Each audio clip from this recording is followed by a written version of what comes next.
우리가 아는 것과 아는 것을 삶에 적용하고 활용하는 것 간에는 차이가 있습니다.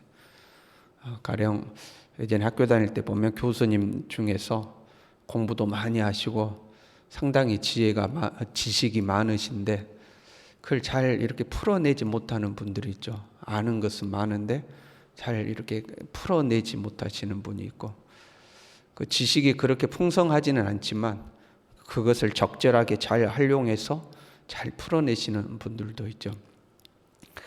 나의 지식, 나의 재능 또는 나의 삶의 여러 여건들을 적절하게 잘 활용하는 사람이 있고, 그것들을 잘 활용하지 못하고 오히려 엉뚱하게 사용하는 사람도 있는 거죠. 달란트 비유를 통해서 보면 자기가 맡은 달란트를 가지고 배를 남기는 사람이 있는가 하면 자기가 맡은 달란트를 땅에 묻어두는 사람도 있는 거죠. 지금 세 번째 친구인 소발의 대화거든요.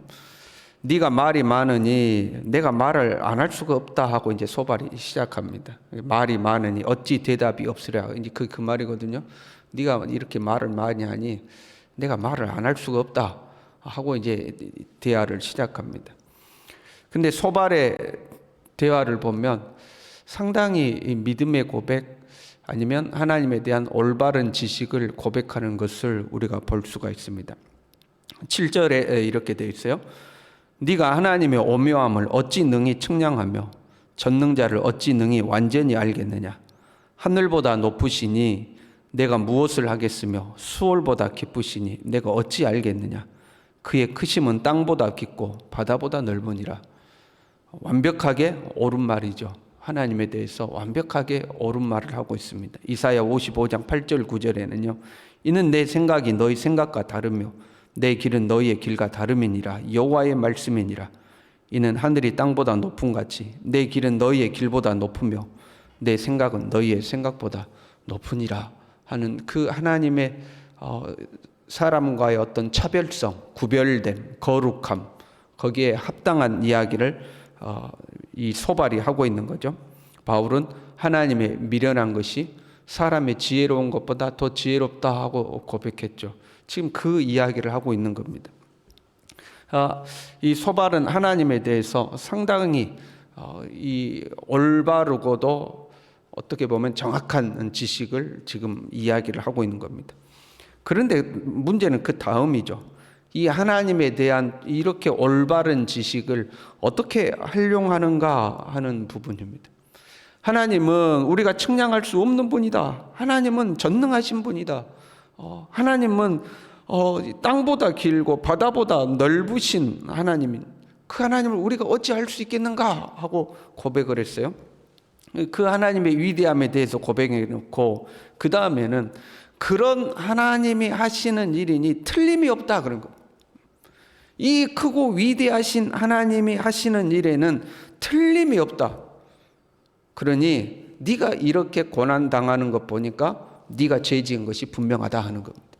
하나님은 틀림이 없으니까 너에게 문제가 있는 거다. 그 틀림없는 하나님이 너에게 벌을 준 걸 보니까, 너에게 재난을 준 걸 보니까 네가 죄 지은 것이 확실하다. 너는 죄를 지은 것이 확실하다.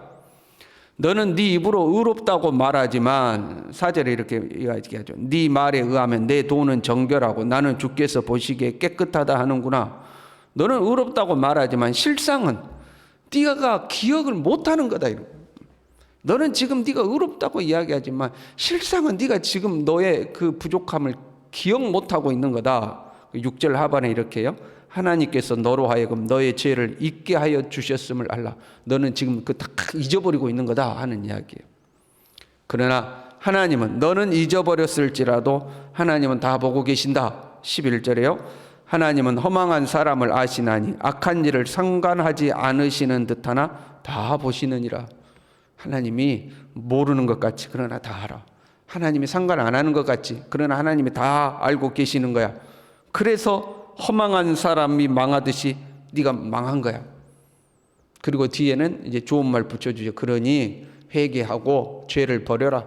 그러면 하나님께서 너를 회복시켜 주실 것이다 하고 이제 이야기하고 있는 거죠. 확증 편향이라는 말이 있어요. 확증 편향. 사전적 의미는 이렇게 되어 있습니다.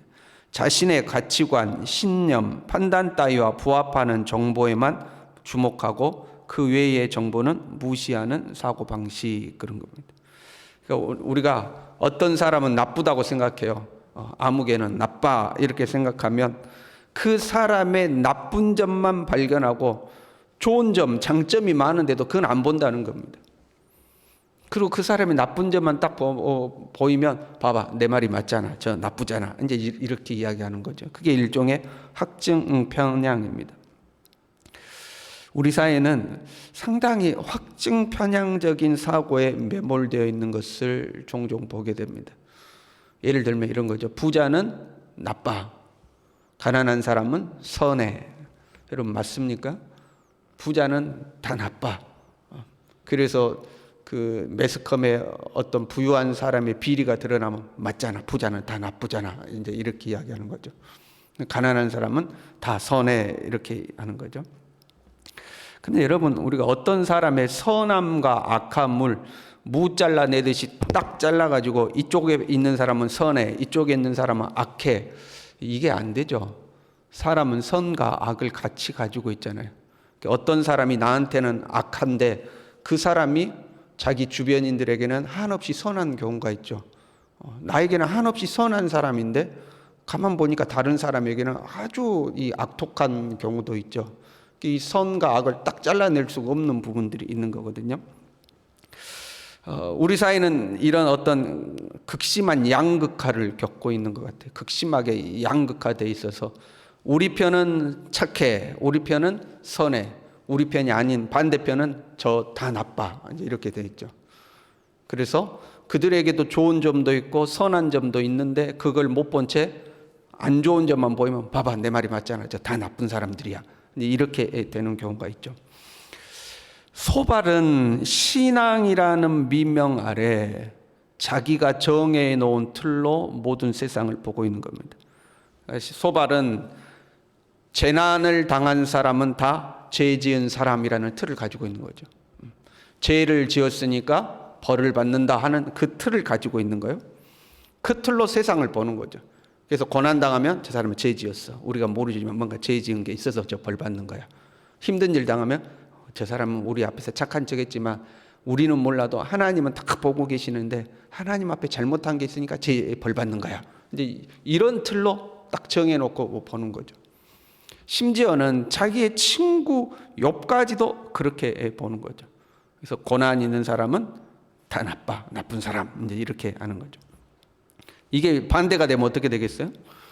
물질적인 복을 받은 사람은 다 하나님께 인정받는 사람, 이 공식이 이제 성립하게 되는 겁니다.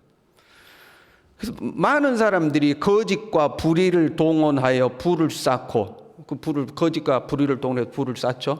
그리고 이야기하는 거죠. 봐봐, 하나님도 다 나를 이해해 주시고 하나님이 허락해 주셨잖아.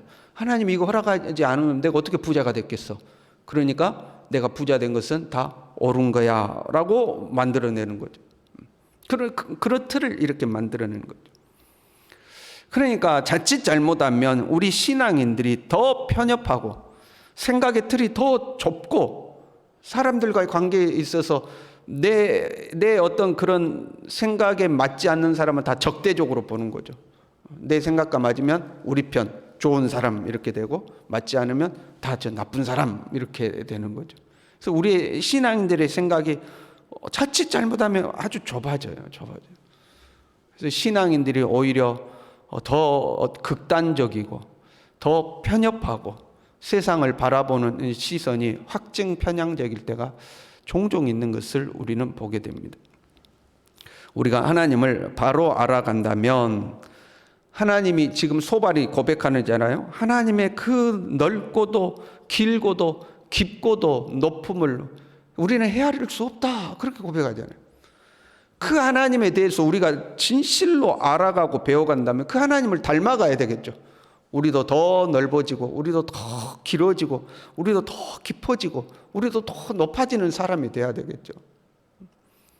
그런데 그 하나님을 알아갈수록 우리가 더 좁아지는 거죠. 더 좁은 사람이 되죠. 사람을 이해하고 사람을 용납하기보다는 넌 나쁜 사람, 상대 못할 사람하고 다 쳐내버리는 거죠.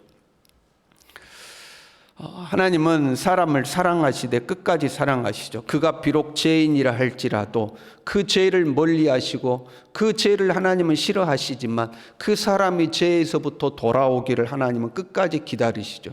그리고 그 죄인을 위해서 독생자 예수님을 아낌없이 내어주시는 분이죠. 그러니까 우리가 그 주님의 사랑이 우리에게 있어야 하는 거죠. 그렇지 않으면 나만 의롭고 나만 선하고 나만 착하고 다른 사람은 다 불의하고 다른 사람은 다 나쁜 사람이고 이런 어떤 좁은 신앙인이 되기가 쉽습니다. 우리가 가정에서부터 가장 우리가 삶의 가장 많은 영역을 살아가는 우리의 가정에서부터 이 주님을 닮아갈 수 있기를 원합니다. 하나님의 이름을 빌어서 주님의 이름으로 나를 주장하고 내 고집 세우려 하지 말고 사람을 이해하고 사람을 폭넓게 품어주고 사람을 용납하고 사랑하는 정말 넉넉한 주님을 닮아가는 우리 모두가 될 수 있기를 바랍니다. 기도하겠습니다.